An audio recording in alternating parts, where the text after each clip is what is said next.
Hi guys, இன்றைக்கி millet cookies தான் எப்படி செய்கிறதுன்னு பார்க்க போகிறோம். அதுக்கு வந்து ஒரு 75 கிராம்ஸ் வந்து அன்சால்டட் பட்டர் எடுத்துருக்கேன். அது கூட வந்து 50 கிராம்ஸ் வந்து ஜாகரி பவுடர் எடுத்துக்கேன். இது ரெண்டுத்தையும் வந்து நல்லா பீட் பண்ணி எடுத்துக்கலாம். இப்போ சைடெல்லாம் வந்து ஸ்பேச்சுலா வச்சு எடுத்துகிட்டு திரும்பவும் பீட் பண்ணலாம். நல்லா கொஞ்சம் 5 மினிட்ஸ் நல்லா பீட் ஆனதுக்கப்புறம் இது கூட வந்து நம்ம ஃப்ளார் ஆட் பண்ணிக்கலாம். இப்போ நான் வீட்லேயே வந்து பசங்களுக்காக மில்லட் பவுடரை அரைச்சி வச்சுருக்கேன். அந்த பவுடர் வந்து 1 கப் போட்டிருக்கேன். அது கூடவே வந்து 1 டேபிள் ஸ்பூன் வந்து பேக்கிங் பவுடர் போட்டிருக்கேன். இது எல்லாத்தையும் சேர்த்து நல்லா மிக்ஸ் பண்ணிவிட்டு, இப்போ பீட்டரை வச்சு தான் மிக்ஸ் பண்ணுறேன். இது நம்ம கையிலையும் பண்ணலாம், ஆனால் வந்து எனக்கு பீட்டரில் பண்ணுறது கொஞ்சம் ஈஸியாக இருக்க மாதிரி இருந்துச்சு.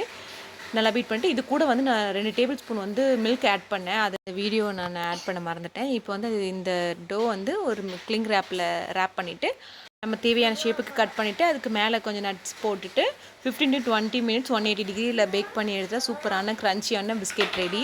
இந்த பிஸ்கெட் ரொம்ப டேஸ்டியாக இருந்துச்சு. பாருங்கள் எவ்வளோ க்ரன்ச்சியாக இருக்குன்ட்டு. இந்த வீடியோ பிடிச்சிருந்தா லைக் பண்ணுங்கள், ஷேர் பண்ணுங்கள், மறக்காமல் சப்ஸ்கிரைப் பண்ணுங்கள். பாய், தேங்க்யூ.